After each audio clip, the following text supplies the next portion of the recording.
Hi, everyone. Welcome. Thank you all for coming. The fact that you are here right now is a statement about your care for our town's teen and children. My name is Buck Allen. I'm a recent college graduate and the Community Fund of Darien's Thriving Youth Associate.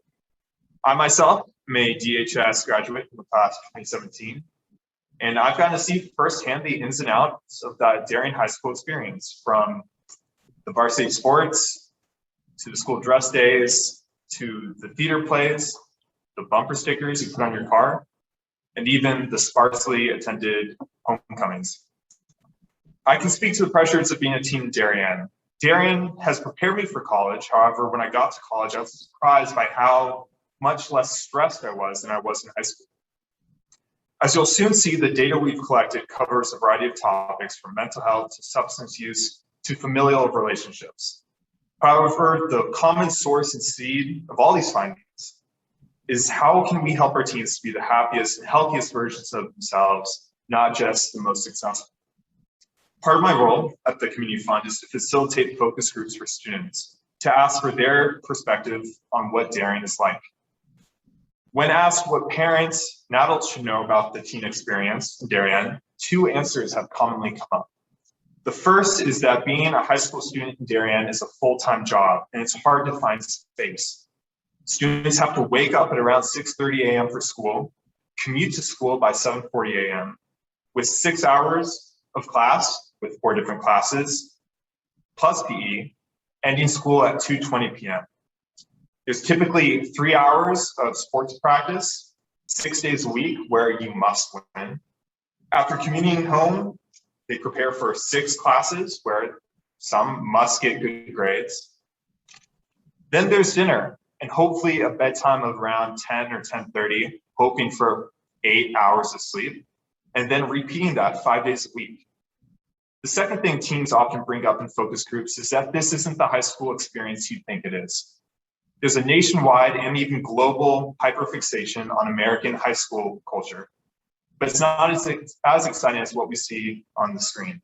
There's little time for relationships or dating. There's less focus in Darien on creativity or focus on the arts. And there's also few campus-wide and town-wide bonding events. We want to understand what teens are going through, but sometimes there's a disconnect between what their experience is, the questions we're asking. The goal of this presentation is to help bridge that gap between parents' understanding of how to help their teens thrive. With that, I'd like to turn the presentation over to Georgette Harrison. Georgette is the Director of Clinical and Community Partnerships of the Child Guidance Center of Southern Connecticut, affiliate of Community Health Centers. Ms. Harrison is also co-chair for the Thriving Youth Task Force. She earned her Master's of Education in Counseling Psychology from Teachers College at Columbia University.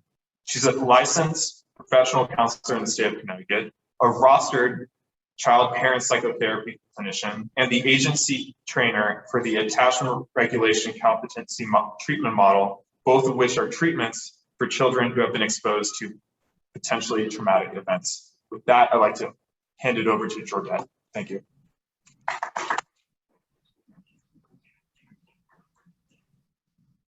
Good evening, everyone, and thank you for joining us tonight as the Thriving Youth Task Force shares the results of the 2021 Darien Student Survey. I would also like to introduce my co-presenter, Dr. Mitch Dickey. Dr. Dickey has a PhD in psychology from Yale University. He is a licensed psychologist and is nationally recognized for his research on emotional intelligence. He is also the parent of a teenager. So tonight we'll give you a brief overview of the Thriving Youth Task Force and share with you the history of the student survey, including the framework as well as the methodology that we use to draw conclusions. We'll spend a little bit of time talking about what was unique about this year's survey, as well as how COVID-19 might have impacted our survey results. Then we'll dive right in and start to take a look at some of the trends and patterns that we saw in student mental health as well as student substance use. At the end, we're going to review next steps, and you'll hear from a group of panelists who who will expand on those trends and patterns and also give you some tools that you can use to support the young people in your home and in your community. So first off, let me tell you a little bit about the Thriving Youth Task Force. TYTF is a volunteer coalition that convenes local organizations to promote and empower positive youth development with the end goal of reducing substance use. It was founded in 2008 and currently includes leaders from 35 different organizations that serve youth in Darien. We're lucky to have a wide range of expertise and experience sitting at the table, anywhere from the Darien Public Schools, the Darien Police Department, healthcare and mental health professionals, elected town officials, youth service organizations, and clergy.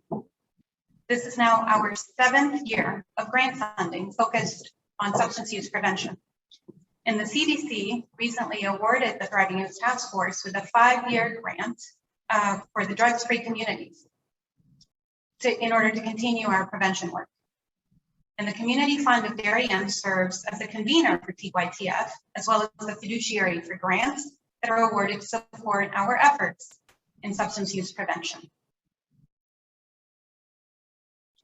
Before we get going with the trends and the patterns, we did want to say a big thank you to the Darien Public Schools, as well as the Middlesex Middle School and Darien High School students and parents. Without them, we would not be here tonight. We wouldn't have been able to share any of this relevant data with you. We also want to say a thank you to our survey committee, including our co-chairs, Shelley Scotland and Shelley Sheridan. And they poured over the data for hours and hours with Dr. Dickey. So thank you again for all the hard work that went into bringing this tonight. So let me tell you a little bit about the history of the survey. It was first completed in 2008, and it's been completed every 3 years since. And this is now our 5th iteration. It was done in partnership with Darien Public Schools, and all the survey responses were completely anonymous. And the parents had the option of being able to review the questions before they allowed their teen to take it, as well as they had the option to opt out altogether. And for those who are familiar with their work, you know that similar surveys have been done nationally as well as within our county. So Westport, Greenwich, Fairfield, Stamford, and Norwalk have all conducted similar assessments. This year, our respondents fell pretty evenly amongst genders. So we had 993 of respondents that identified as female, 973 respondents self-identified as male, and 59 students that either selected other or stated that they preferred not to respond. And as we move forward in the presentation, whenever I refer to male students or female students, I am referring to the students that self-identified as male or female. So we'll leave you now with Dr. Dickey to review what's different about this year's survey compared to prior iterations, as well as to discuss some of our methodology.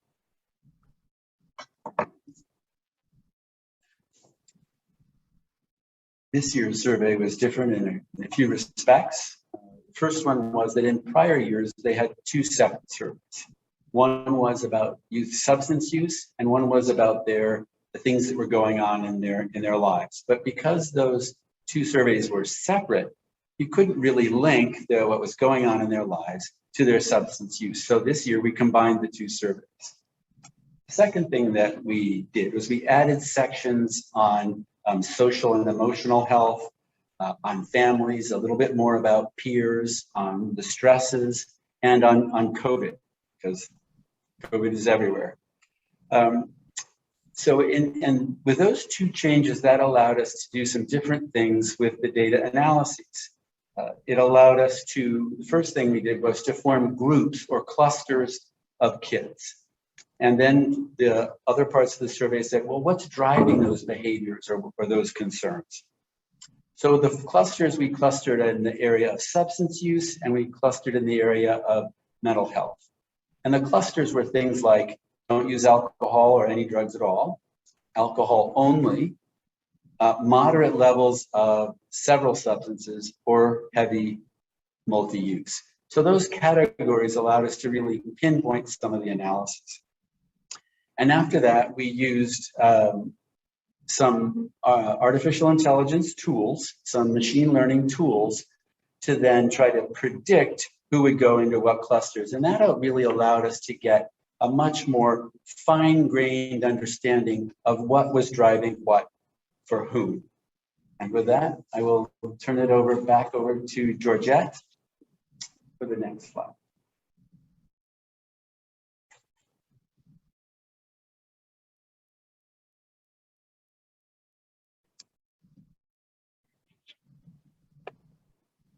So we would be remiss to not acknowledge that this survey was taken in the middle of a pandemic. And the impact of it, we were still trying to understand. First of all, we should consider this survey as really a snapshot of unprecedented times. We can't underestimate how quarantine, stay-at-home orders, close proximity to family members, and social distancing can impact substance use and the access to substances. We also can't forget about what healthcare professionals are calling the hidden pandemic.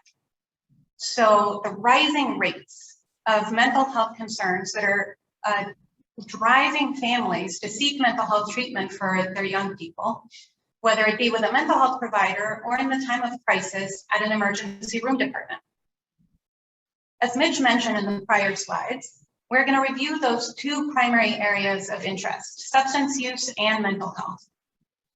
And we're going to focus a little less on percentages, even though that's also very important because we want to know how many kids are doing what. But we're really wanting to take a look at what seems to be driving the behavior that we're concerned about. This can help us together as a community really think about how do we support these kids with more actionable and insightful interventions. So when asked about how COVID has impacted their lives, we should know that substance use has decreased every single time that we've done the survey. Across the board, e-cigarettes, alcohol, and marijuana has decreased every time that we have conducted the survey. But we should be mindful, again, of how access to substances and close proximity to family members might have impacted the rates for this year. We also asked about the use of other substances, but the numbers were so small that they're not reported here. When asked about the impact of COVID on their day-to-day lives, teens were reporting that they were spending more time interacting on social media and consuming content online compared to pre-pandemic times, which again, for anyone who has a teenager at home, that doesn't really come as a surprise. They also reported that they were spending less time playing sports and seeing friends in person, which again, this was taken in February. And so most people were still staying at home for the vast majority of the time. The vast majority of students said that they were feeling more anxiety, more sadness, and more loneliness and isolation, despite their best efforts to try to stay connected. And this is not unique to Darien, though. The CS Mott Children's Hospital National Poll on Children's Health reported that 46% of parents shared that their teenager was showing signs of either a new onset or a worsening of mental health disorders.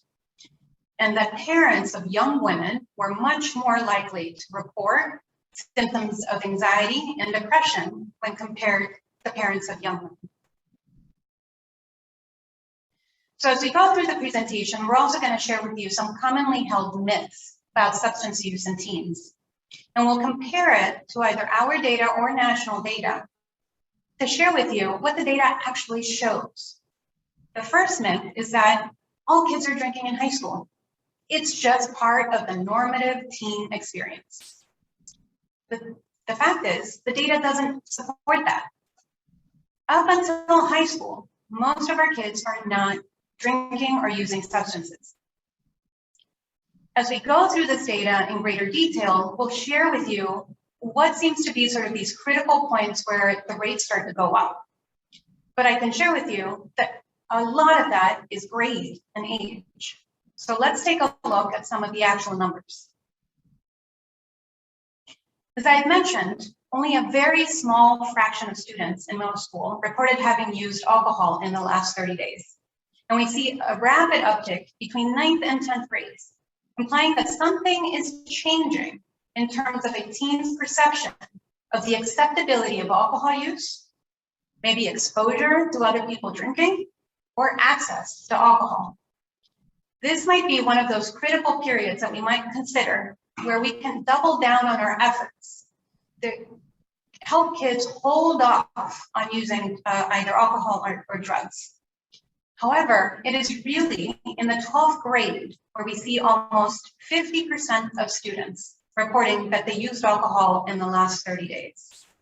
So let's spend a little bit more time really digging into the data and trying to see what seems to be happening. First of all, let's take a look at some of the patterns of use and behavior. Now, these categories were created based on student responses to several substance use questions on the survey. These categories were not based just on a single response to one item. These were several items that were compiled to really take a look at trends and patterns of behavior. The first category is no use. So students were reporting that they are substance free. The second category is alcohol only. Students were drinking, but not too frequently or heavily, and they're reporting that they're not using any other substances. The third category is moderate use. Students were drinking frequently, and they're using other substances, mainly marijuana. And heavy use is our fourth category. Students were drinking heavily, frequently, and they're using other substances. Again, mostly marijuana. So when we take a look at the percentages of teens who fall into these categories by grade, we continue to see that 7th and 8th graders fall in the no use category. The vast majority are reporting that they're not using. Then once we get to 9th and 10th grade, we start to see a small subset of kids that are starting to report that they're using alcohol, not too heavily, not too frequently. But we also start to see that 7% of 9th and 10th graders are reporting that they're using frequently and using other substances, mostly marijuana. By the 11th and 12th grades, the number of teens reporting no use drops to 53% from 91%. While having slightly over half of 11th and 12th graders not using is certainly something to build upon and to celebrate, we're also concerned about the 33% of teens who are reporting moderate use. So again, they're drinking frequently and using other substances. And the 4% of teens who are reporting heavy use. They're drinking frequently, heavily, and they're using other substances. Now, these are certainly sobering statistics. So what are some of the general trends and patterns that we're noticing with these numbers? Alcohol continues to be the single most used substance in town. Grade is a single most significant predictor for use. Now, one interesting finding that we had is that sadness, anxiety, and loneliness did not predict use, which was sort of mind-boggling for a lot of us. Part of it is that if two data sets are linked, usually, like let's say mental health concerns and substance use, but in times of COVID, mental health issues rise, but substance use decreases, these data points become unlinked. It also means that we have a lot of kids who are reporting high levels of sadness, anxiety, and loneliness who are not drinking and who are coping in other ways.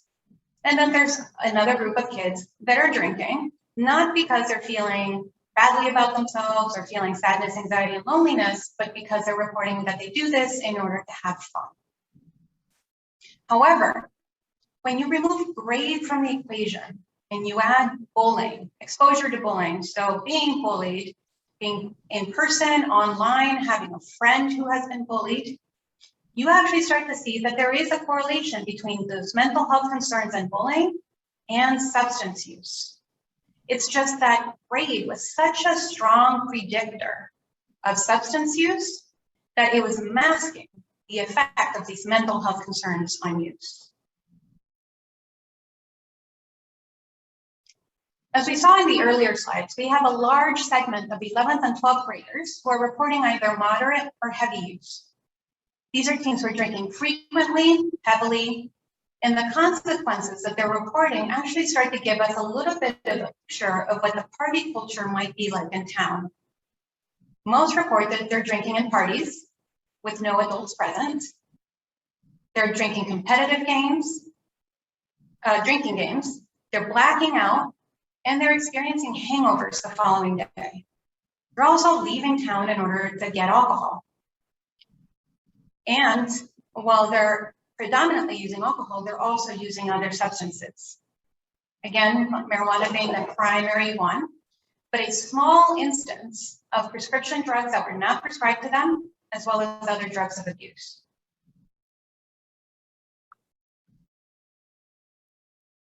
The second myth is that there is nothing that we can do about it, that it's part of the culture, and that even as parents, if we were to say anything, their teens are just going to do what teens are going to do. However, the data actually shows something very different. Parents can actually greatly reduce the likelihood that their teens will use substances. But let's take a look at the survey data that actually supports this notion.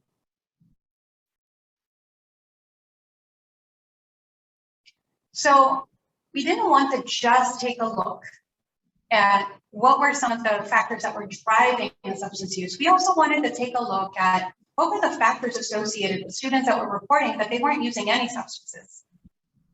On an individual level, those teens were reporting that they were choosing to drink and not use substances because they just didn't want to, or they perceived their parents to be strict. These were the top 2 reasons to not drink or use drugs.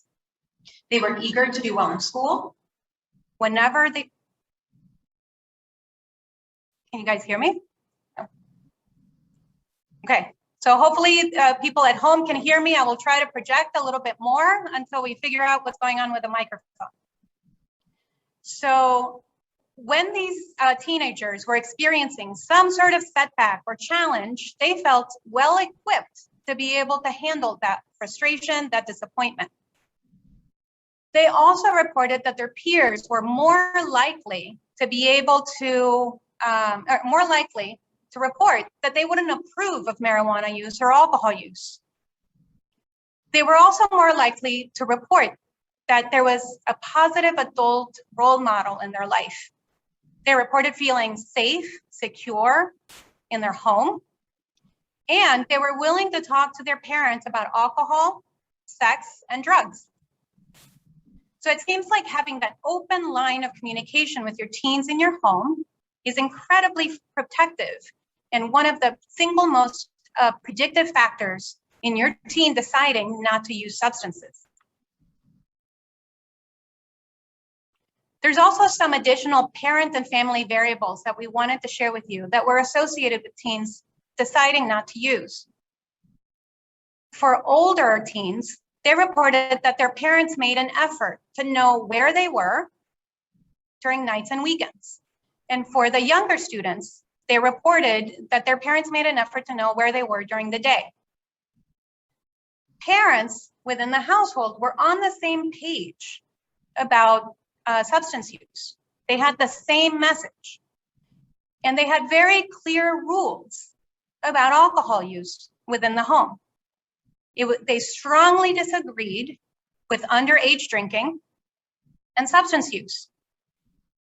Now, this is particularly relevant because we also saw from the survey that student perception of parental disapproval of substance use actually declined drastically in high school. Now, we can't say for sure whether parents actually stopped disapproving of alcohol use or drug use during that age, but students certainly perceived it to be so. Now, we can hypothesize that even the most vigilant of parents who have had multiple conversations with their teens about not using and that they don't approve of underage drinking might assume that by the time that they get to high school, they already know, your kids already know how you feel about it. The thing is, we know that it's important to continue to have these conversations. We can't assume that our kids know how we feel about it as they get older. So silence is not necessarily conducive to them assuming that your opinion on the topic hasn't changed. Parental vigilance continues to be an incredibly powerful influence on a student's decision to not use substances. The last myth that we want to debunk today is that drinking in high school is no big deal, and that it's actually protective to teach our kids to drink before they go to college. There is absolutely no data anywhere to support this, whether nationally or within our data set. What we actually know is that 9 out of 10 adults with a substance use disorder reported that they started drinking before they were 18. We also know that for every year that a student chooses to delay alcohol use or drug use, they experience less and less alcohol-related problems later on in life. We also know that alcohol changes your teen's brain at a time when it is developing and changing rapidly. And not to mention the legal implications of underage drinking. In fact, in a national study, Dr. Tracey found that 20% of students, or college students, were involved in 50% of the disruptions on campus. So things like ER visits, blackouts, anything that you can think of in terms of an alcohol-related issue on campus, that was 20% of students were involved in 50% of those disruptions. So why does that matter to us as parents of middle schoolers and high schoolers? Because it's those teens who reported that their parents allowed them to drink were 4 times more likely to be a part of that 20%. And so it's safe to say that that 20% in college, they're not going to have a successful college experience. So we hope that parents walk away with some key takeaways from the survey data. You have an incredibly important part to play in your teen's substance use prevention.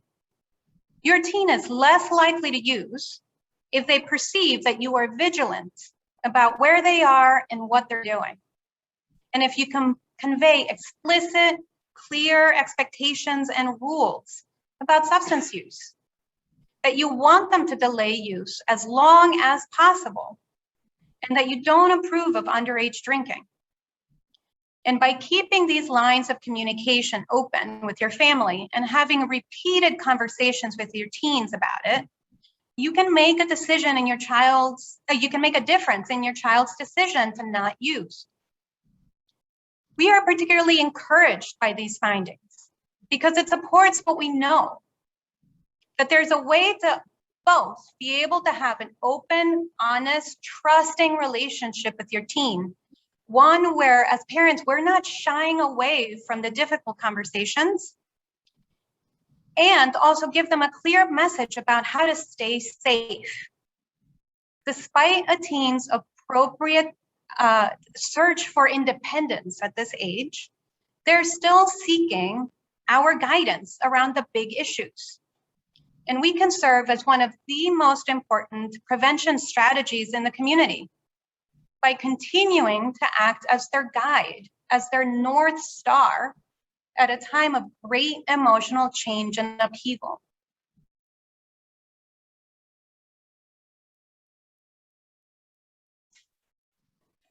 So let's move on to talk about student mental health.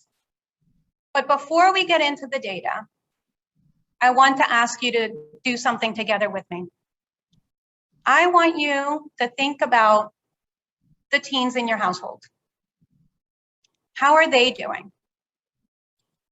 How have they dealt with COVID and the challenges that are related to COVID. Now think about their friends. How are they doing? And then think about how you're doing, because COVID didn't just happen to our kids. And I want you to think back to the last time that someone sat down with you, no rush, no agenda, and asked you how you were doing. Not a, hey, how are you? But a, hey, how are you doing? How are you dealing with all of this? What was that moment like for you? And I want you to hold on to that feeling as we move through the next section.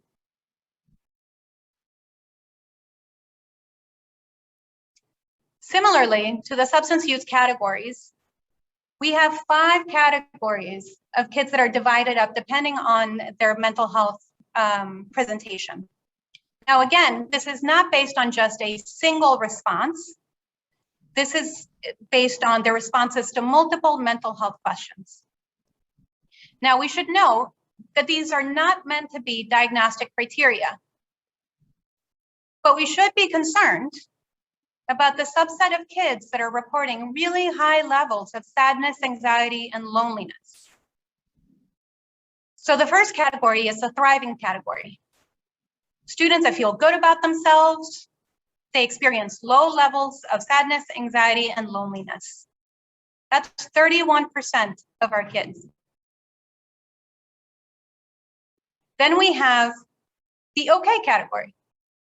Kids who are feeling okay about themselves, and they're experiencing some levels of sadness, anxiety, and loneliness.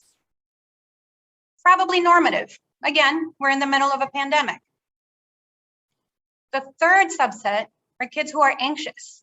They feel okay about themselves, but they're reporting high levels of anxiety, but low levels of sadness and loneliness.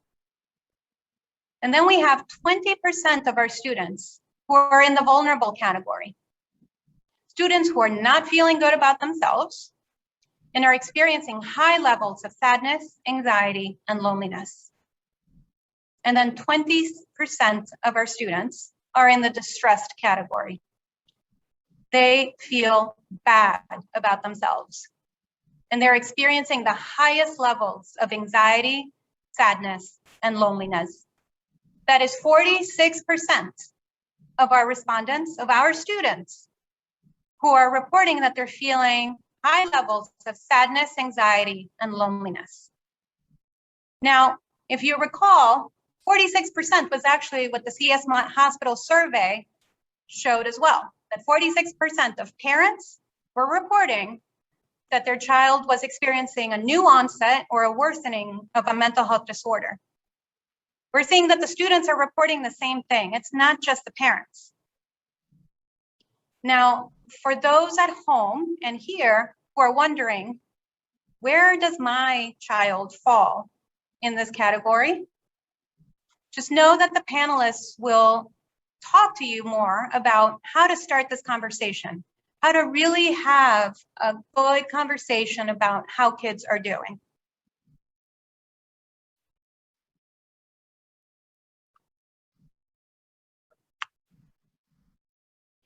Now, as we looked at the gender composition in each category, we found some gender differences. Before we move on to the gender differences, I want to acknowledge that there was a subset of students who selected other or preferred not to answer.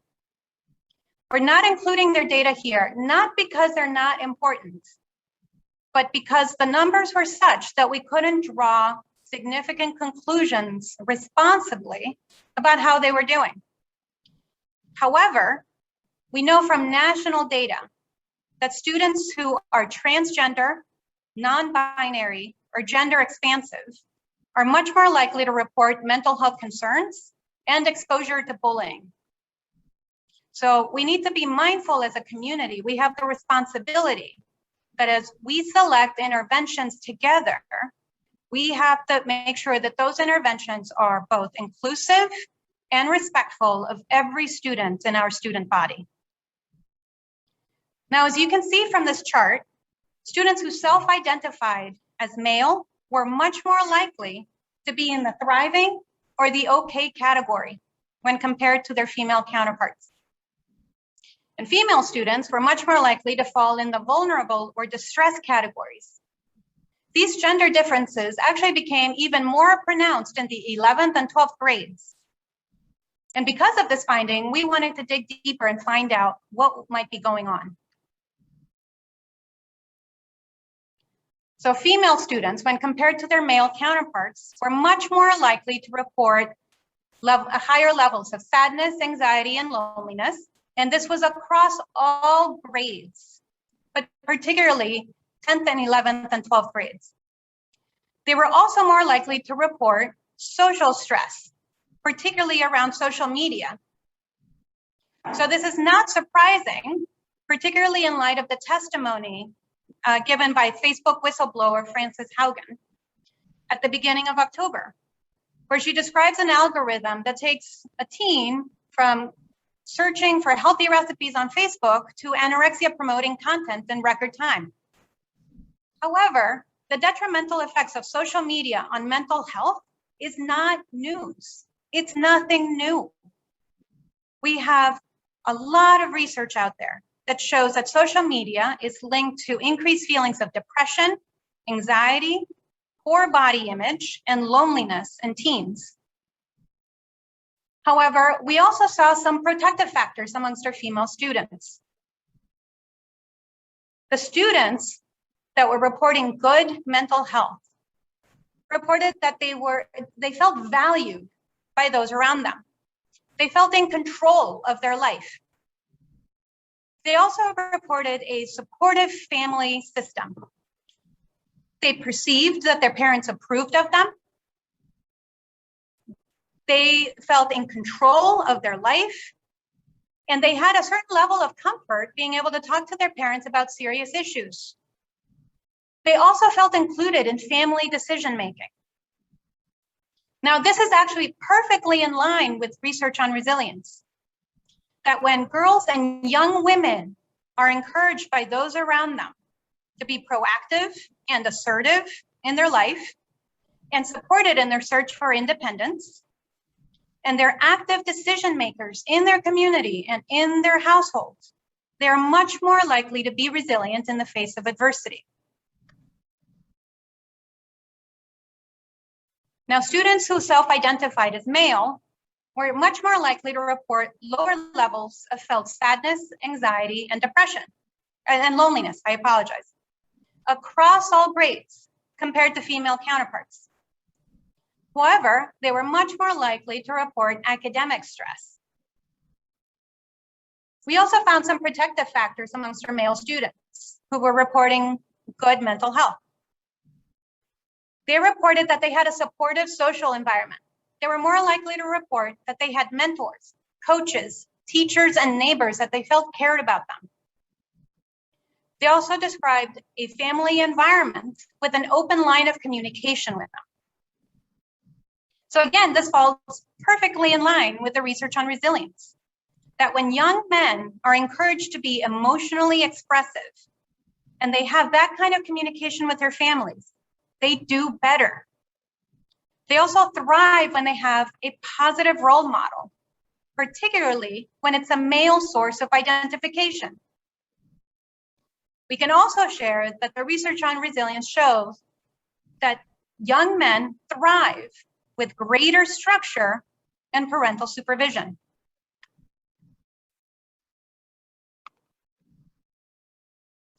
So what are some protective factors for good mental health that cut across all genders? Again, feeling valued, feeling in control of your life came up again, which makes sense, right? To feel like someone truly values you, thinks that you are amazing, and that you actually have control over what happens to you leads to good mental health. Developing a sense of purpose in life, a reason to get up every morning, was also associated with good mental health. They were also developing good health habits, and they were avoiding things that they perceived to be either dangerous or unhealthy. There were also some community level variables. So they were more likely to report that they were engaged in their learning, and they were engaged in clubs and groups, both inside school as well as outside. So having that positive sense of their place in their school and in their community, being an active learner, and feeling safe and having fun in school and in their community is really important in order for a teen to thrive. And some of the family variables associated with good mental health are, they reported that they were spending quality time with their parents, and that time and the messages that they received from their parents actually made them feel good about themselves. They perceived the advice that they got from their parents as helpful, and they were receiving strong messages from their parents about pro-social behavior, things like not lying, things like not gossiping, things like having good academic integrity were much more likely to be associated with good mental health. And while they felt like they had strong, clear messages about how their parents wanted them to behave, they actually said that meeting their parents' expectations was not a source of stress for them. We can hypothesize that this is because the expectations felt like they were realistic, or that the parents were actually supporting them in meeting these expectations as opposed to just setting them. So while it's incredibly important for us to take a look at the protective factors, we also really want to know what is causing our teens stress. Now, this is the first time that we ask this question, so we can't compare it to prior years, and we can't completely know how COVID might have impacted these sources of stress. Now, we're going to focus on the red sections in this particular graph because these are the kids that are reporting that this particular stressor is causing them a lot of stress. Now, that's not to say that we don't want our kids to feel some stress. Stress, a little bit of stress, even a moderate amount of stress is a good thing. This is what motivates us to learn, to get better, to want to do better. However, when that level of stress rises to the degree that it's paralyzing, when it actually starts to make you feel bad about yourself, it's actually not conducive to having our teens meet their goals. So getting a good grade is the single most important source of stress for teens in Darien. And as they get older, it takes up much more and more mental real estate. So it's not surprising that 74% of 11th graders are saying that getting good grades is causing them a lot of stress, particularly when this is the time when they're applying to colleges. It might also account for the fact that that red section, that percentage of kids drops in 12th grade. And speaking of colleges, the second most important source of stress for teens in Darien is getting into a good college. So not surprising for an achievement-oriented teen. But what is surprising is that practically 30% of 7th graders are reporting that getting into a good college is causing them a lot of stress. Now, we want to support our teens in succeeding academically and getting them on a good college trajectory. But we also want to be mindful about what might be causing this degree of stress in 30% of 7th graders. The third source of stress is standardized testing, particularly for 10th and 11th graders, likely related to when they have to worry about college entrance exams in earnest. And this is also likely the reason for the drop in the 12th grade. Now, there were other sources of stress that were significant, but not as high as these three. One was meeting parental expectations. Again, we know that students who are reporting good mental health actually report that they don't feel stressed by meeting their parents' expectations. So we want to make sure that whatever those expectations are developmentally appropriate and that we support our kids in meeting those expectations. This was across all grades. Now, excelling in sports was the other source of stress for them, particularly for ninth graders, likely because this is when they're trying out for teams. And then COVID and pandemic related losses. This was particularly true for our 12th graders. Now, this might be due to the perceived loss of these major milestones that are associated with graduation. So even though the school has made tremendous efforts in trying to make sure that these milestones are celebrated, they might not be celebrated in the same way that teens were fantasizing about. Now, we also have to remember that this was taken in February, when COVID vaccines were just being distributed, and they were not allowed for this population just yet. And so we didn't truly know how vaccination rates might impact our quote unquote return to normal. So in February, at that point in time, seniors might have been wondering about, do I go to college? Am I gonna have to, go to college but stay here? If I do go, am I gonna have a good dorm experience? And also, what does it mean to leave my family at a time of such uncertainty? Now, the good news is that some of the sort of factors that we associate with sort of normative teen experience, right, or like stressors for teenagers, like having a boyfriend or a girlfriend, or peer pressure, being popular, these were actually the lowest sources of stress for teens.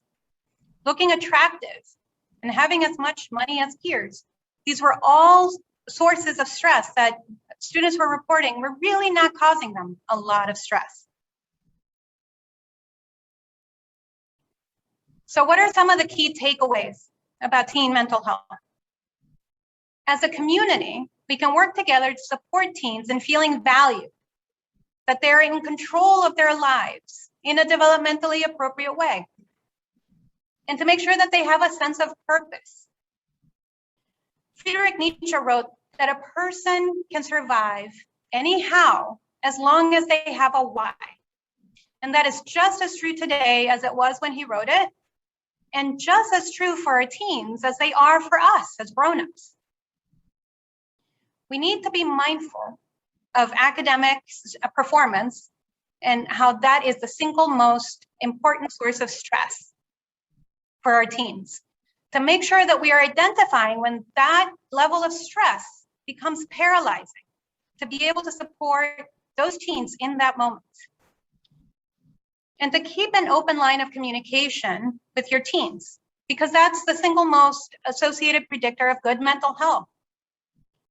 Now, if you remember at the beginning of this segment, when I asked you to think back to that time when someone sat down with you and asked you how you were doing, with no agenda, no rush, nothing, just interest. That is the feeling that as a community, we want to convey to our teens. That we care, that we want to listen, that we're curious, and that we're here for them. Now, in the past, based on survey responses, the Thriving Youth Task Force has organized programming that address some of the survey findings. We had our Darien 06820 campaign designed to provide information about the impact of alcohol use on the developing brain and to encourage healthier habits. We have also organized several book groups and talks for parents and students to explore topics around substance use and mental health. So for example, we had a reading of Beautiful Boy together, and we had a conversation with Dr. Bartolomeo from Silver Hill Hospital. We also learned about teen mental health, substance use, and how to improve communication with their teens with Christina Young. And in collaboration with other community partners, we also learned about substance use from Chris Heron. But that was our prior programming. We have new information. So what are some of these opportunities for growth that we can collaborate on as a community? We can support parents in having open, trusting conversations with their children, Because while these conversations are important, no one ever gave us a manual on how to have that conversation. And as a community, we can support parents in being vigilant about their kids' activities in a way that's developmentally appropriate, in a way that's not overwhelming. Because instead, what we want to do is send that message that we're still interested in what they're doing. We also need to be mindful of those primary sources of stress that we had talked about.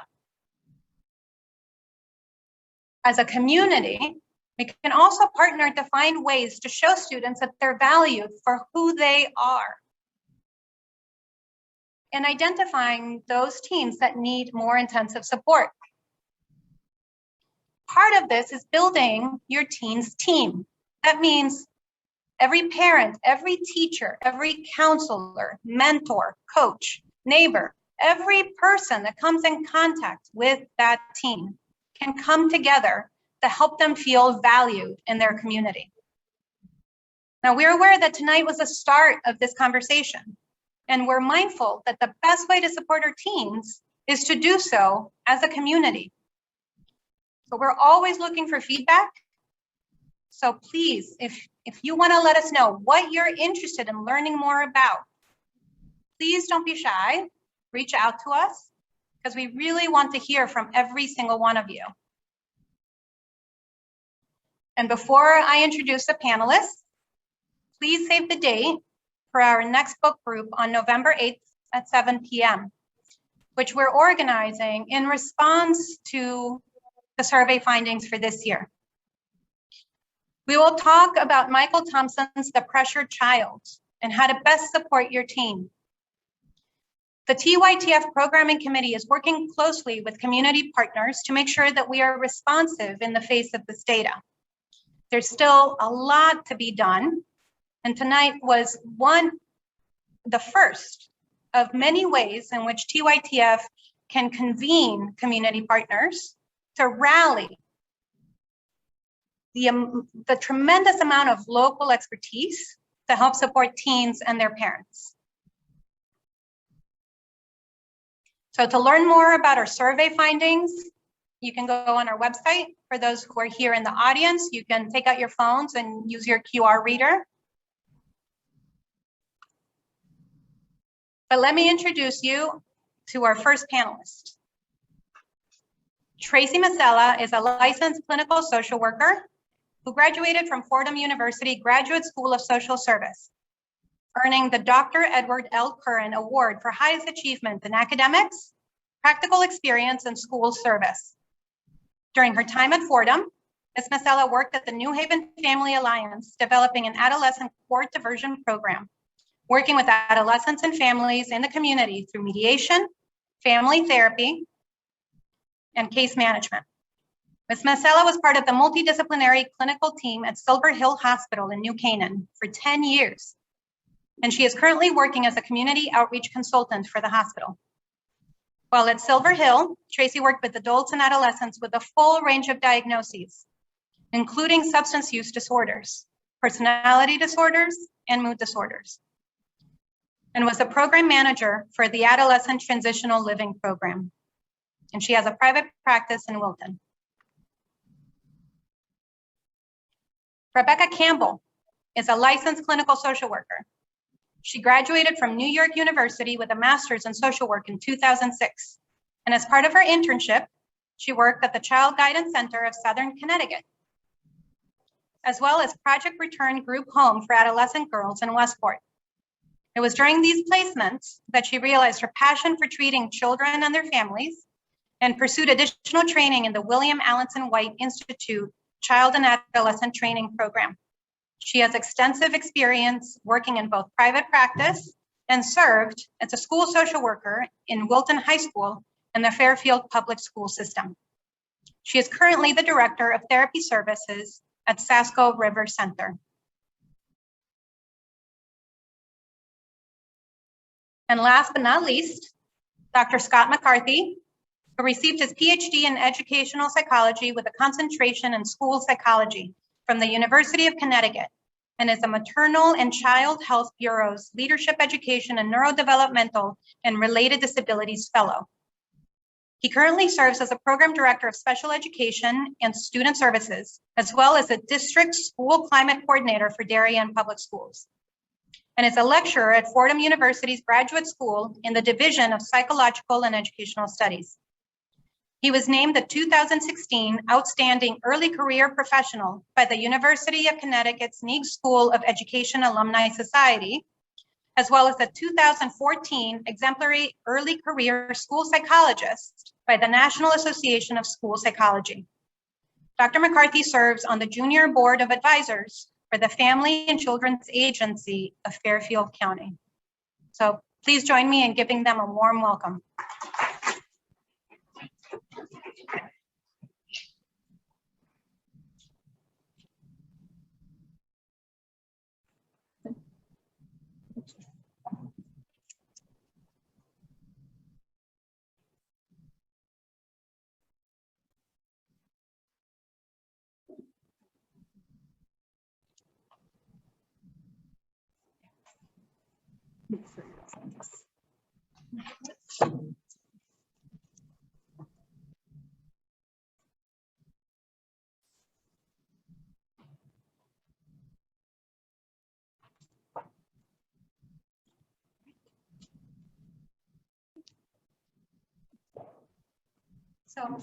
Tracey. Okay, so should I use the mic?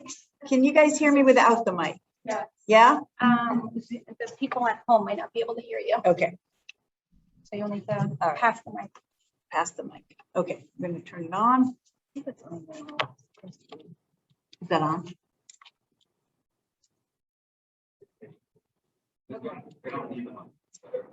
It's better without the mic. Excellent.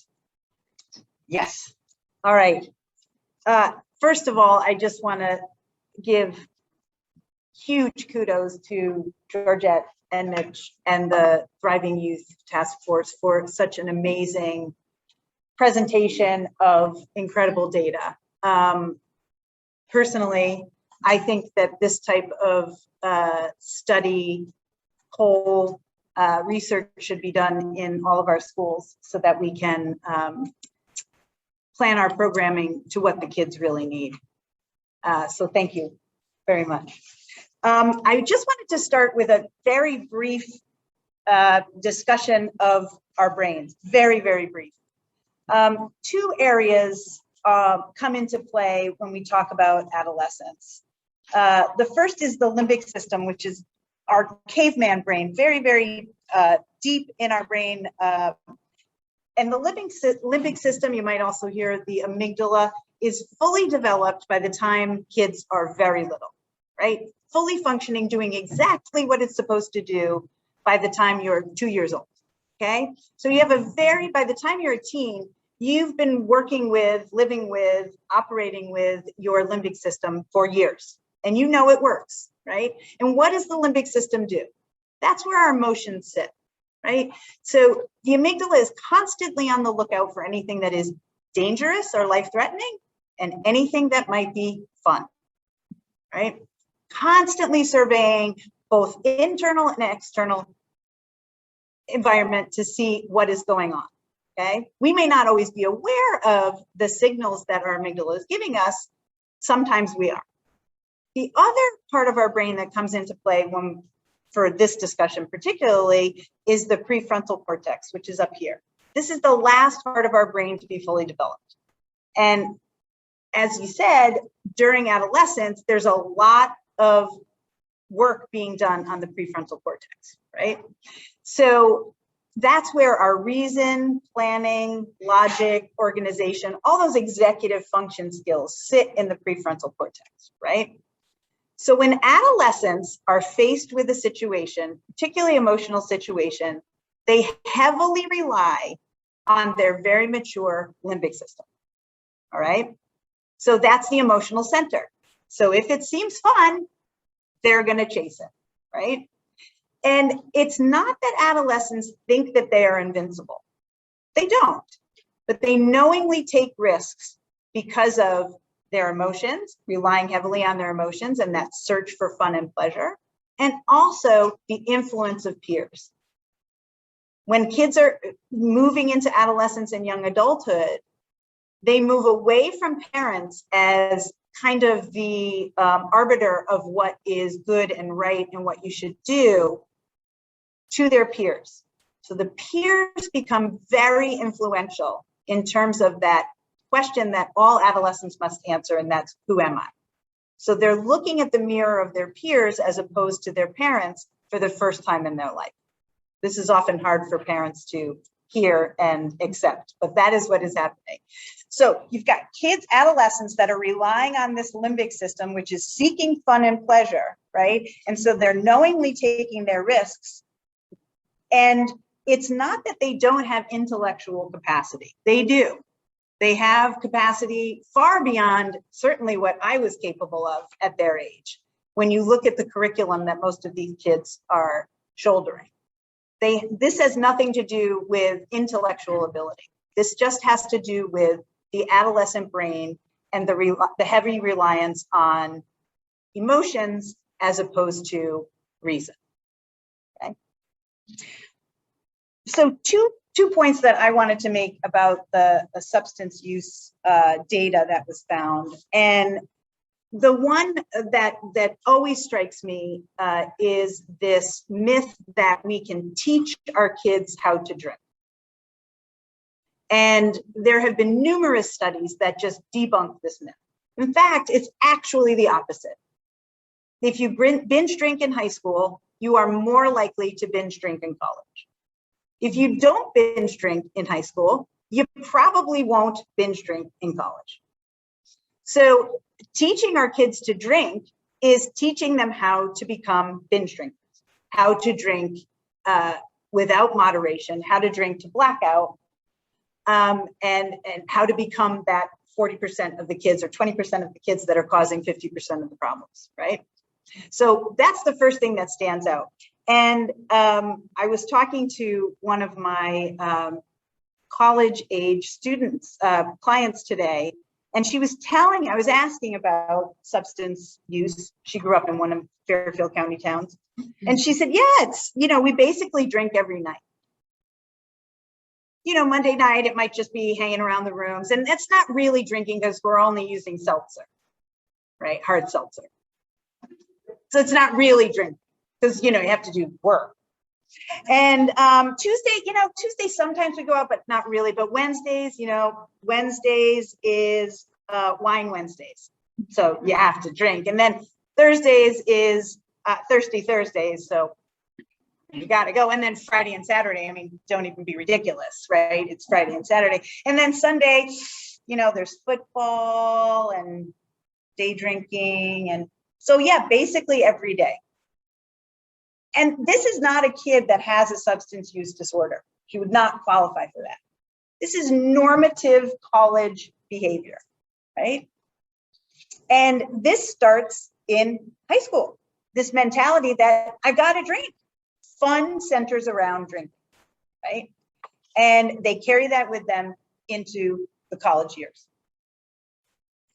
So this idea that there's nothing we can do about this, that kids are kids and we can't really stop what's already happening, that is really worrisome. The perception that these kids have that after a while, the parents really don't care if they're drinking, right? That's what we heard from the data. There's this perception that over time, yeah, they may talk about it when you're in middle school, but heck, nobody's drinking in middle school. By the time they get to the age where it is ubiquitous to go out and drink, parents aren't talking about it anymore. So what do kids think? Well, they just don't care. That is so dangerous, right? Because remember, as I said, they're not looking to parents to reflect back who they are and how they're doing. They're looking to their peers. So if there's nothing coming from the parent direction in terms of feedback, all they have is their peers. That is really scary, really scary. So parenting doesn't stop when your kid is old enough to drive or when your kid is heading off to college, right? Parenting continues throughout your life. You play that one role in your kid's life, and you're the only one that can play that role. It's a hugely important role. And let me tell you, kids want you to play that role. Listen, it's our job to create a frame, a family frame. It's the kids' job to push against the frame. And if they find chinks in that frame, they're going to go through it. That's what kids do. We shouldn't be surprised if they experiment with drugs and alcohol. We have to be ready to deal with it. And we do that by creating this frame, which is basically our mission statement as a family. It's the rules, regulations, policies, and procedures that every good organization has. And you want to make sure that you build the frame when they're young, 7th grade, when they're not drinking, because that needs to be enforced consistently and effectively throughout high school. You don't want to be making rules when the kid comes home drunk. You want those rules, I mean, you want to laminate it, put it on your refrigerator, you want to talk about it regularly. You just want to be able to point when they come home, all right? Rules are based on safety. It is illegal and unsafe for teenagers to drink, full stop. This is not negotiable, okay?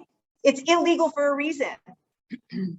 Things are illegal because if you don't abide by that rule, you have an increased likelihood of having an adverse effect, okay? That's what a rule is. We put that rule in place because it is safer to abide by the rule than to not, right? Think of speeding. Everybody speeds. How many kids use that as an excuse for it? Well, you know, you speed and that's illegal. Yes, it is. Every time I speed, I may not get stopped, I may not get arrested, I may not get a ticket, but I increase the likelihood that I will get into an accident, hurt myself, hurt others, do some sort of damage, right? That's a non-negotiable. That is a statement of fact. So our rules are based on safety. There's very few of them, but they are hard and fast and they are not negotiable. And they don't change over time because it isn't any safer for a 12th grader to drink than it is for a 7th grader to drink. So once those rules are established, you need to have the corresponding consequence, right? Just because we have the rule doesn't mean the kids aren't going to break it. We have to assume that they are. And the consequence has to fit the crime, has to be related to the crime, and it has to be able to be enforced easily, effectively, and consistently, right? So you don't want to, I remember when I was back in the Stone Age, when I was making out with my my high school boyfriend in front of our house, and the car windows got steamed up. And when I got inside, my mother grounded me for 88 years. So technically I am still grounded right now, right? Because what would the neighbors think if she saw the car with the, you know, all of that. So anyway, that was an unreasonable consequence for the behavior, and it was not able to be enforced. Obviously, I'm sitting here now. I'm not still grounded. So we want to make sure that our consequences are clear, they're consistent, and we can enforce them and stick to them, okay? I want you to think about the image of a slot machine. You can imagine people in a casino sitting there for hours putting quarters into a slot machine. Why would they do that, right? It seems incredibly tedious and boring. They do that because every now and then the machine will spit back some quarters. Bells will start to ring and 3 cherries will come across the screen and lights will go off, and out from the bottom of the machine comes a bunch of money, right? That is called intermittent reinforcement. Kids and parents are the same. You are the slot machine. The kid is, can I do this? Can I do this? Can I do this? Quarter, quarter, quarter. Can I do this? Mom, how about this? Can I go? Can I do, Mom, can I? No, no, no, no, no. Oh, fine, but just this once. And when you say that, that is all those quarters coming out of that slot machine. And so that kid knows that if I try hard enough, I can wear you down and I will get my reward. So some things can be negotiated. Lots and lots of things can be negotiated, right? And that's part of learning how to be flexible, how to make decisions, all of that's very important. But with rules and with substance use, It is not negotiable. You cannot be a slot machine. It is a hard no and a fast no. And if they break the rule, which they will, all of your lovely children will break the rules, as mine did, the consequence has to be swift, consistent, and not negotiable. All right, let me see if I wanted to touch on anything else. One final thing, do not be swayed by good grades. Good grades and mental health issues and substance abuse do not go hand in hand, okay? I know many kids who are struggling with mental health issues, struggling with substance use, that have 4.5 GPAs, that are taking 5 AP courses. So I hear parents say all the time, well, they're doing well in school. It can't be that bad. It can be that bad, okay? The pressure to get good grades is so intense that they will go to great lengths to do that at great cost to their mental health. And they will often resort to ways of relaxing and shutting off their brain that include substances. Turn it over to you now. Yes. Hi. Well, I wanted to thank the Darien Thriving Youth Task Force for inviting me to be here on this illustrious panel. I'm from Sasko River Center. So I was asked to speak on 3 different points by Emily, who organized this. Thank you. One is what stood out the most to me in the mental health piece of the presentation. And really, it's the open lines of communication. I think that span the entire presentation. I think that's so hugely tied to feeling valued, which is one of the most important, I think, protective factors for teen mental health. Because if you think about it as a teenager, if you have an open line of communication with your parent, that says to you as a teen, my parent is making time for me. My parent wants to hear from me. My parent is curious about me and my life. And my parent wants to engage in a conversation. And if they want to engage in a conversation, that would then mean that maybe they're going to entertain an idea of mine that's different from theirs, or I might have a different interest. And that creates a feeling of value in your teen, that you are interested and you're curious and you are going to accept and be curious about opinions that they might have that are different than yours. Really encouraging this communication creates this feeling of value, which then strengthens a teen's sense of self and security as they negotiate this stage of separation and individuation. As referred to, they're going to look so much to their peers. You're going to be seen as a source of childhood. They're going to give you the side eye and the what, and not really want to communicate in certain ways. And that's tough. That's I'll talk about that in a little while, but you want them to feel this security in themselves and be able to feel free to explore themselves with you so that they can separate and individuate and then negotiate the world that we all want them to step out into. Along the lines of communication, I was also asked to just comment on how you can make your teen feel valued outside of their achievements. And achievements, I think we live in a very achievement-oriented town, county, nation, world right now, well, for a long time, but especially now it feels like, especially as we've seen some of the stressors on our kids, being grades, getting into college, what our community perceives as achievement. In my opinion and in my experience, you can make your teen feel valued by almost noticing the process and not the end result. Notice that they're working hard. Notice and validate feelings around the working hard. You know, celebrate with them if they're feeling satisfaction around the outcome. If they're feeling discouragement, validate that.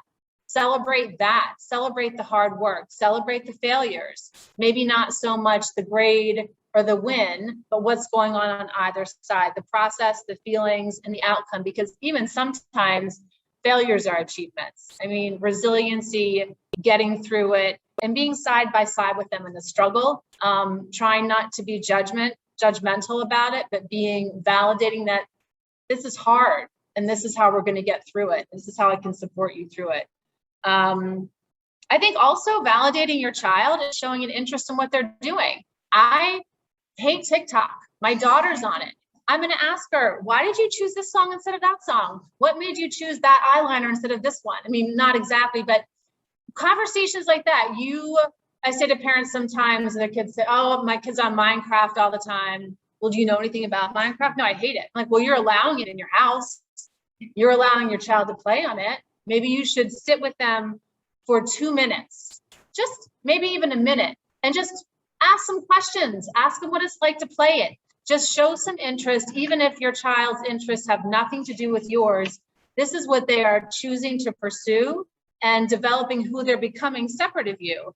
And similarly, you know, if your child, if you grew up playing football and your child decides to go into fencing, you don't know anything about fencing. It's really not what you want for your child.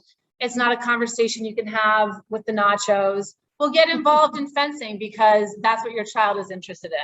So showing an interest and curiosity communicates to your child that you value what they're doing and that you're valuing the choices that might be separate from theirs as they kind of grow separate from you. And finally,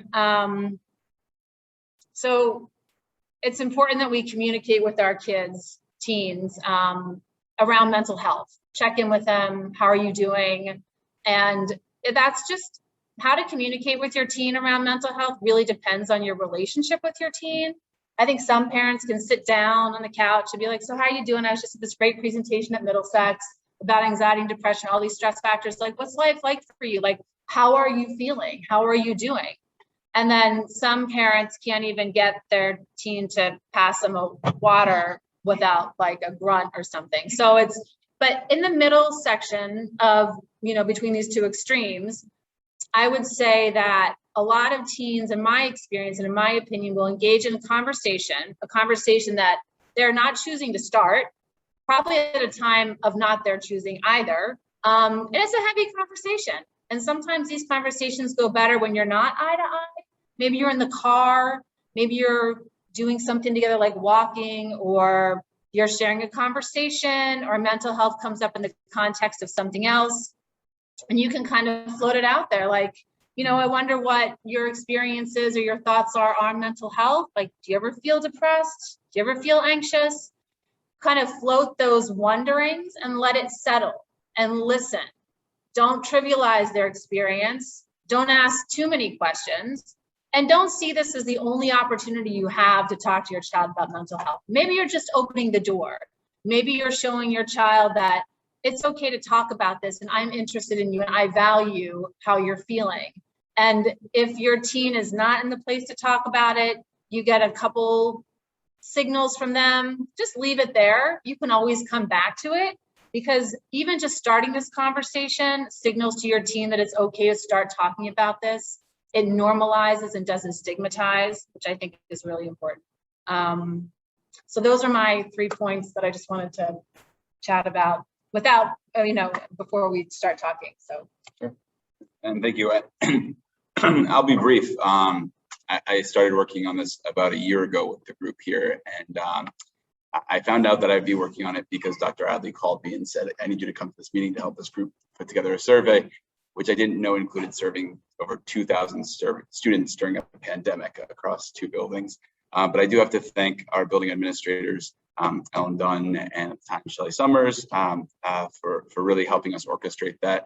We had students completing the surveys over hybrid. We had students completing the surveys in different classes. And I think, as you can see, this year was the greatest number of responses that we've had. So clearly their efforts came to fruition. So, you know, whenever we do something like this, we put all this work into it, we always hope we'll actually get something out of it. And when I looked around today and saw leadership from the Board of Education and leadership from the town and leadership from our state representatives, our cabinet leadership, our building administrators here, and most importantly, I think from the presentation here we saw today, our parents, I'm really encouraged that all of this work that was put forth by our students, our administrators, and the Community Fund and Thriving Youth Task Force will really be put to good work to make change for students. So, you know, in my role as the school climate coordinator, one of the things I do is oversee the school climate committees at the building level.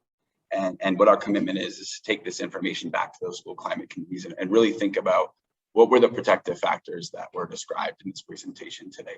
How can we improve our practices to increase students' access to those protective factors? What are the components that are happening in the community and the components that are happening at home that we can support in translating these messages? You know, a common theme you hear is that the people in the room aren't the people that necessarily need to hear the message. So how do we get this message out to our parents where these myths exist? So I hope that I can continue to be a partner with the Thriving Youth Task Force and Community Fund toward that common goal we have. So we have a couple of questions in the chat that we're hoping that you can field. The first one is for Tracey.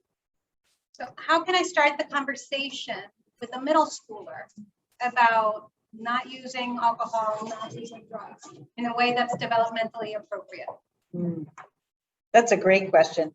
I actually think that the schools, you could correct me, but I actually think the schools are starting this conversation for the parents, right? That's part of their health curriculum. There's an awareness about it, which is age appropriate. And so you won't be the first person talking to them about or vaping or marijuana, right? So they've heard these words, they understand it. And what I would do is be curious. To me, that's the best way to start a conversation with a kid. They're going to turn you off if you start lecturing, right? Even if what you have to say is absolute gold, they're going to turn you off, right? So I try and start with a question and kind of play a little dumb. What do you know about alcohol? Have you ever heard that word, right? What's this vaping thing? Marijuana. Do you guys ever hear about marijuana in school, right? Just these simple questions. And as Rebecca said, just leave it there and see what comes up. But what you're doing is you're just saying, I'm not afraid to utter these words. These words are not taboo, right? We can talk about these things. It doesn't have to be scary. I'm not going to yell at you. I'm actually just curious about what you think, right? That can be a separate conversation, I think, from these are the rules of the house, right? That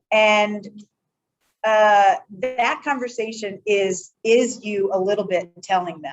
It's short, it's sweet, and has to be reiterated throughout time. But starting the conversation about substances in general is, let me just ask some questions.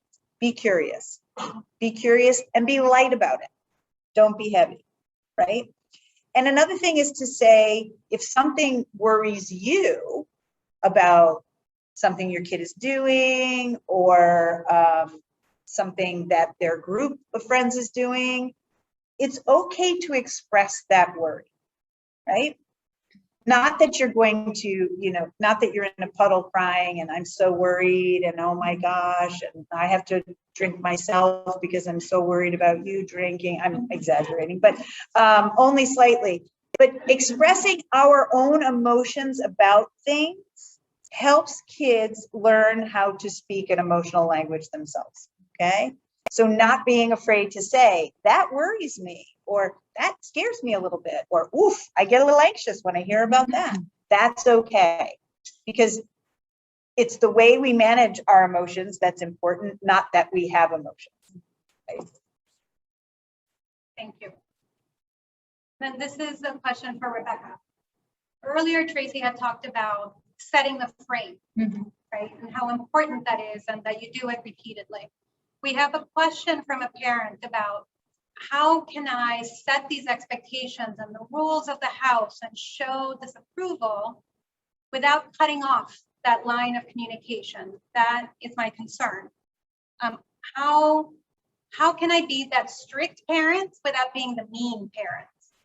Yeah, that's tricky, especially with adolescents that kind of want to start moving away from you and developing their own rules. But what I would say to that is involve them in the conversation first, and that helps to create the open lines of communication. You can, as you're creating your framework, this develops with the time of having your family, as your kids grow and you're celebrating their achievements and their developments, your rules and your structure kind of changes and shifts. Once we hit middle school and high school, you have to, you know, you adjust, and it's hard because I was thinking about this the other day. Like when you have toddlers, you celebrate these developmental milestones. Like they're walking and they're talking and they're getting their backpacks ready on their own. And then the separation and testing is a developmental achievement. We're not happy about that as parents. Like it is hard to parent adolescents, which is why, so getting back to the question, which is a great question and it's tricky.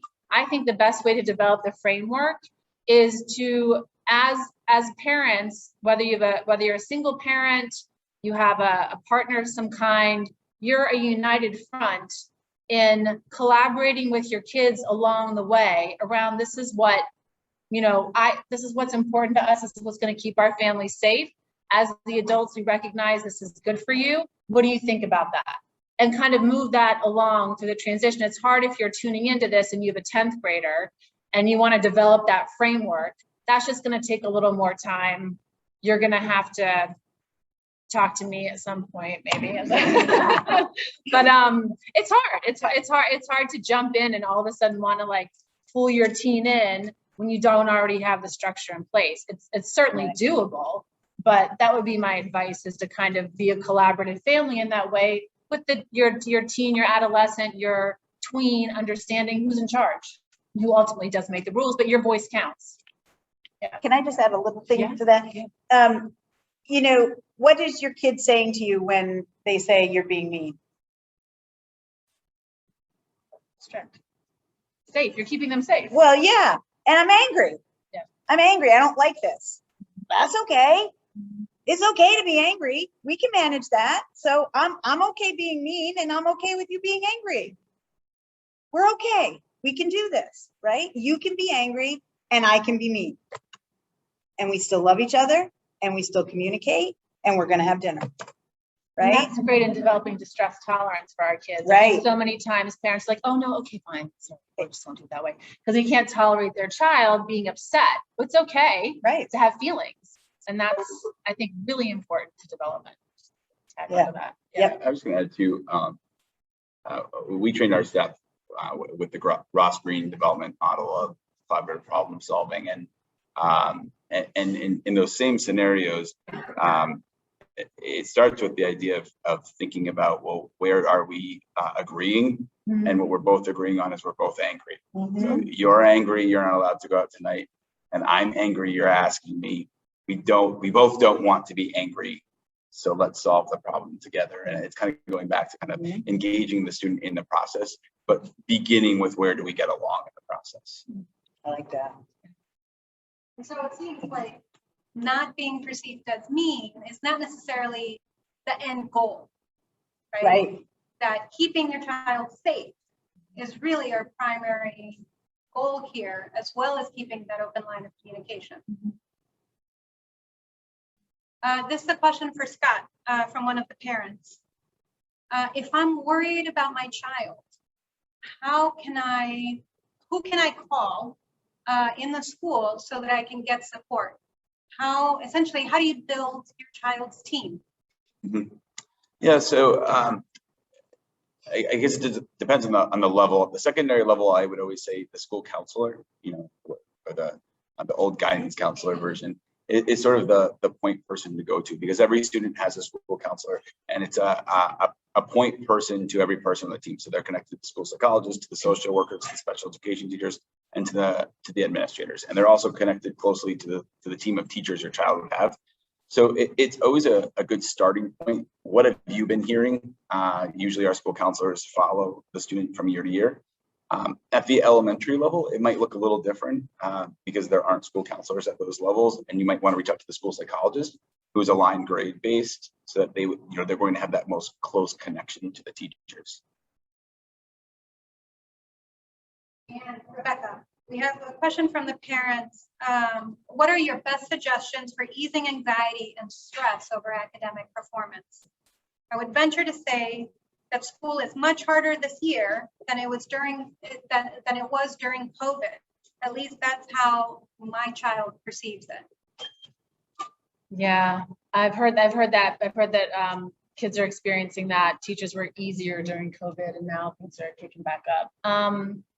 I would say there are certainly mindfulness techniques you can use to encourage your teen to child to help regulate themselves on their own. Some great websites I could share at some point, but I think if this parent is attuned to their child feeling overwhelmed, just being and validating that and saying it's okay to feel overwhelmed. Like, I really feel like I can't say validate your child's feeling enough.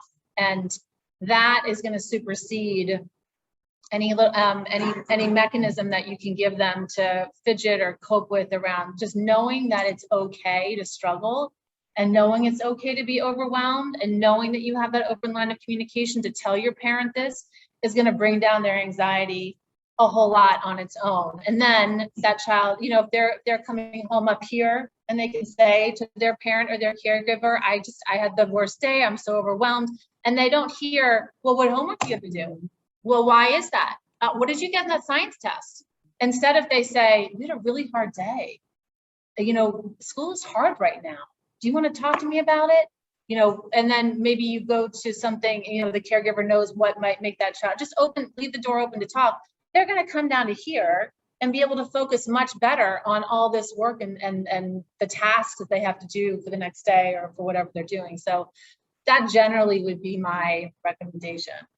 Tracey or Scott, you guys want to chime in on that? Yeah, I couldn't agree more that the number one thing we talk to our kids about is school. And the number one thing kids don't want to talk about is school.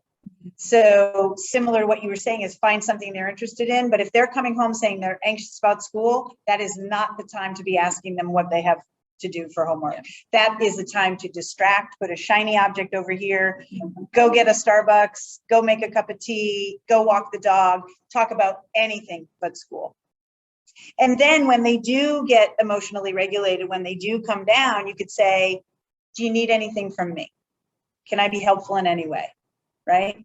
So we tend to jump in as problem solvers. We put on our Superman cape and we want to solve all the problems. And often the kids don't want that from us. And that's part of their individuation and separation. I want to solve this on my own. I don't want your help, but I do want you to listen. Right. So, and I hear from kids all the time, and the parent picks them up or they come in. It as a parent, you're probably feeling like, well, I want to show that I'm interested. So I'm going to ask how their day was or how school is. They don't want to talk about it for hours. So don't ask, just don't say anything. I talked to this one young woman today who was saying, I don't want my parent to speak to me unless I speak to them. I'm like, well, I think you need to meet them a little bit halfway on that. But that's how they're feeling. They're just feeling like it's going to come at me with demands, and I just need to relax. I always find one absolutely ridiculous thing that I read in the news, not the real news, like E-Entertainment News or something like that. The Kardashians are great and like, oh my God. Did you hear about Kanye is now yay? That's what you want to open the conversation with.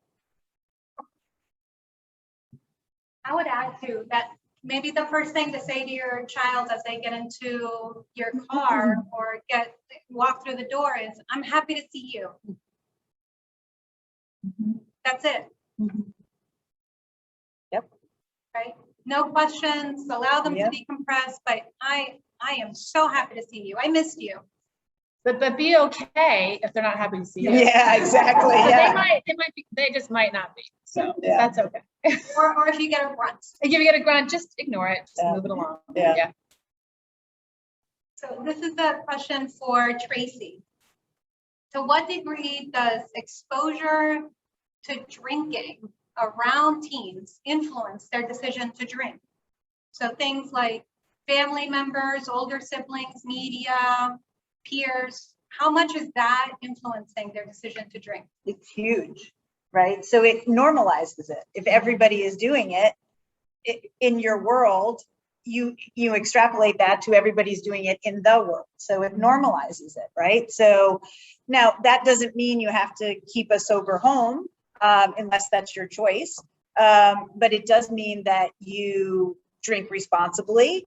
that you that if you have college kids coming home and they're not legal age, yes, maybe they drink at college. They don't drink at home because you're not legal, right? So maintaining that, certainly if there's a history of substance use disorders in your family, it is a genetic disorder. And so knowledge is power, and you know, at the appropriate time and the appropriate age, talking to your kids about the family history and how that is genetic, just like heart disease, just like any other chronic illnesses that we inherit, that we have a more likelihood of catching. They should know that. That's information that they should factor in. And, you know, I love the idea, if you do have somebody in your family that is in recovery, that they introduce younger kids into the world of recovery. A family member in my family did that for my kids, and it changed their world, really. They were so much more aware and so much more able to make decisions after hearing the stories in the room. So if it is something that is part of your family, and it's a part of a lot of our families, again, information is power, not hiding it, not being ashamed of it, being open about it, and kind of being joyful about it, right? But more importantly, to answer the question, yes, yes, yes. The more exposure kids have, the more it becomes normalized, and the more likely they are to start. And one last question for the three of you. What is an appropriate consequence for a child who's caught drinking? Should we ground them for 88 years? Absolutely. Should we not allow them to play sports anymore? What should we be doing? What is an appropriate consequence, a punishment that fits the crime? Right. So it's a consequence. It's a rule based on socializing. How do you socialize, right? So what you do is you restrict socializing for a period of time, and that's family dependent. I'm not going to sit here. I don't think any of us would sit here and tell you, you know, just like how much screen time is too much. That it's very family dependent. It's based on your values. But taking away things that provide joy to your kid is not appropriate, right? And also, if you've given them a reward for something else, like say they're going to, that they got rewarded for, I don't know, some achievement, and they get to go to a concert, and then they drink, and the concert's in a month. You don't take the concert away, because that reward is based on other behavior, right? They can be grounded for a period of time up until the concert, but don't take a reward away that's already been given based on something else. So for me, it's about how they spend their social time. I would say too, that it's really important for kids of any age to understand what the consequences are. Yes. So as Tracey was saying earlier, you know, when you develop the rules, non-negotiable, no drinking, if you do this will happen. Right. And therefore, because sometimes I think parents, you know, or you might not have done that, fine. If you hear that your child was caught, you know, and you have a different consequence for marijuana, and you're in the moment, don't tell them they're grounded for 88 years. You can say, I need to think about this anytime for any consequence. I just need to think about this. We're going to get back to you on the consequence. So I just want to add that.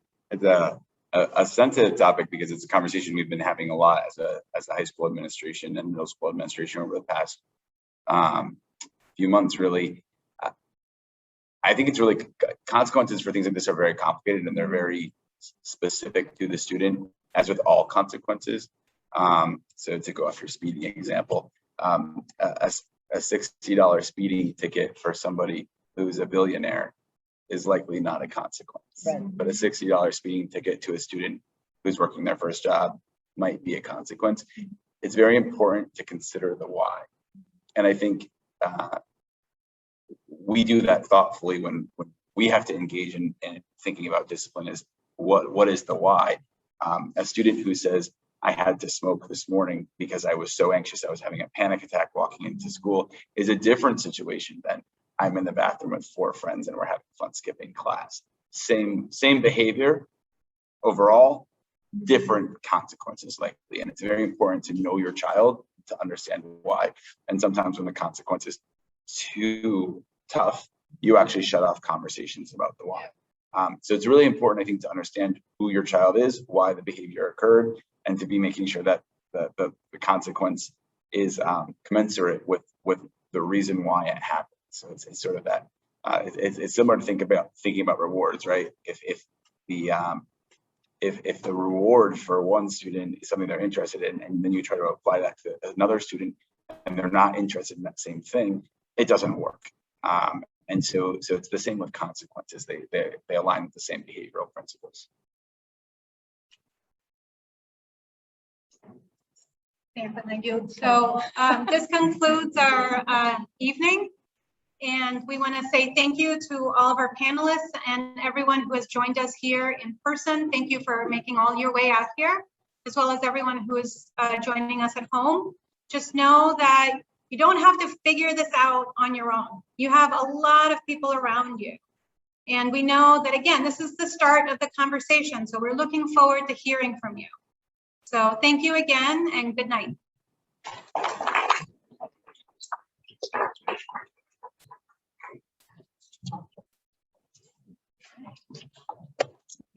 Nice to meet you. I do.